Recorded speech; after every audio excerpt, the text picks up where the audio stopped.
ভাই, আরে বিয়ের আগে মেয়েগুলোকে দেখিস না এমন ভান করে যেন ভাজা মাছ উল্টে খেতে জানে না। আর বিয়ের দড়ি পেরিয়ে না পেরিয়ে শুরু করে দেয় তারা সংসার ভাঙার গান। এই দাদা একদম কিন্তু বাজে কথা বলবে না, সব মেয়েরা কিন্তু সমান হয় না।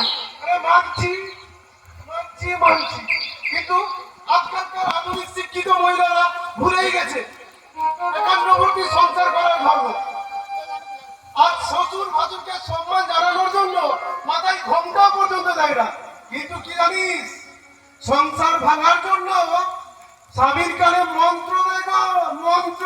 ফুপুদা এরা সংসারের শান্তি সুখের জন্য না তুমি সেখানে প্রদীপ চালায় না, কিন্তু কিন্তু এই সংসারের বিষয় সম্পত্তি চলছে না হিসাব করার জন্য না বোন। সংসারে আগুন লাগাতে বোন, আগুন। এই তুই কি বলছিস দাদা? ঠিক বলছি রে বোন, ঠিক বলছি। আগেকার দিনে মা মাসিদেরকে দেখতাম রান্না করে যেত না রান্নার জন্য মাছ কাটতে। আর এখনকার আধুনিক মেয়েরা সভ্যতাকে চিবিয়ে খেয়ে বিউটি পার্লারে চুল কাটে গো, চুল। ফুপুদা তুমি একটু থামবে? এই দেখ দেখি কি বলতেছি, কি বলে যাচ্ছি। আরে মাস্টার থেকে ডাক, সুখবরটা দি। কিসের সুখবর বাবা?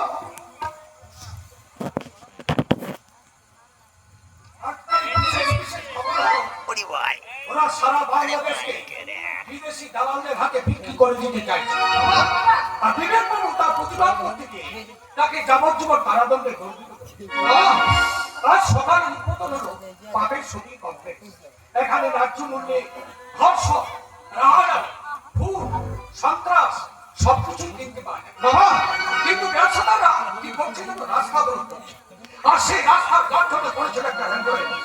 আর সেই অ্যাম্বুলেন্সে আত্মসত্তার অর্থাৎ ছিলেন মনুষ্যত্ব দেবী। তিনি অ্যাম্বুলেন্সে স্বাধীনতা অর্জন করতে পারে না। স্বাধীনতা ওনার কাছ থেকে বেজন্মা হয়ে বড় হচ্ছে বাবা হবো। আর তার সাথে শেষ হলো এই পরিচিত পরিযুগে এক নতুন অধ্যায়। নমস্কার মাস্টারমশাই, আমার ভয় হয়, আমার ভীষণ ভয় করে। ওই ভবিষ্যৎটাকে চোখের সামনে দেখে আমার প্রচন্ড ভয় করে।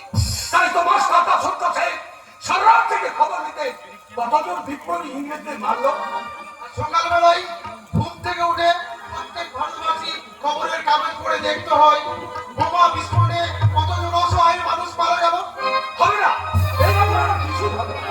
শেষ হয়ে গেছে বাংলাকে স্বাধীনতার খবরটা।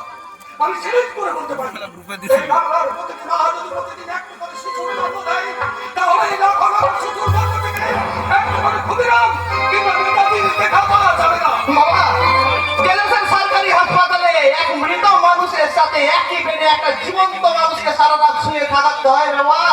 সে দেশে আর যাই হোক একটা ক্ষুদিরাম নেতাজি কোনোদিনও জন্ম নেবে না বাবা, কোনোদিনও।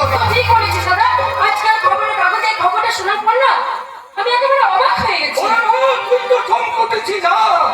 আর চমকটেছিলাম আমি সেদিন, জানেন ভারত ও বাংলাদেশকে ভাগ করা হলো। চমকটেছিলাম সেদিন যেদিন হিন্দু মুসলমানের মধ্যে ভাই ভাইকে ভাগ করা হলো। তাই তো আমি আমার ছাত্রছাত্রীদের গুণের অঙ্ক শেখাবো না। এবার থেকে আমি শুধু শেখাবো ভাগের অঙ্ক।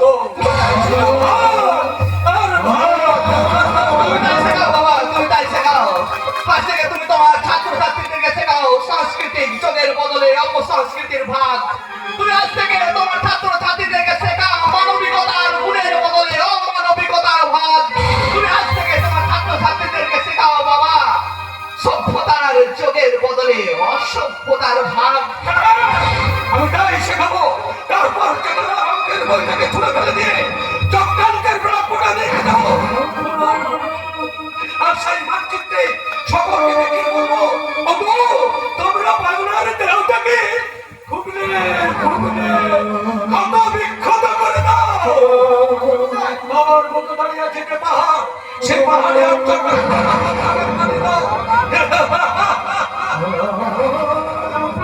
আপনি বাংলার জন্য এতটা ভাবেন? সবাই যদি দেশের দশের মঙ্গলের কথা ভাবতো রে ভাই, তাহলে আজ আমাদের এই দেশটা একটা সোনার বাংলায় পরিণত হয়ে যেত। ঠিক বলেছিস দাদা, তুই একদম ঠিক কথা বলেছিস। কিন্তু আমি যে কিছুই বুঝে উঠতে পারছি না রে মা। আমার মনের ইশার করে জমেছে একটা বিরাট কারণে। আর নীতিহীনতার কালো বৈশাখীর ঝড়ে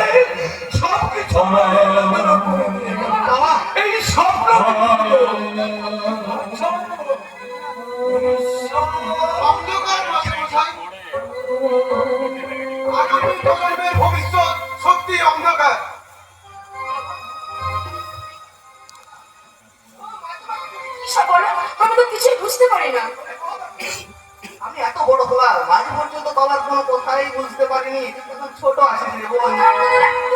আরে বাবা, তোমাদের যে কি সুখবরটা নিয়ে এসেছে সেটাই তো এখনো জানা গেল না।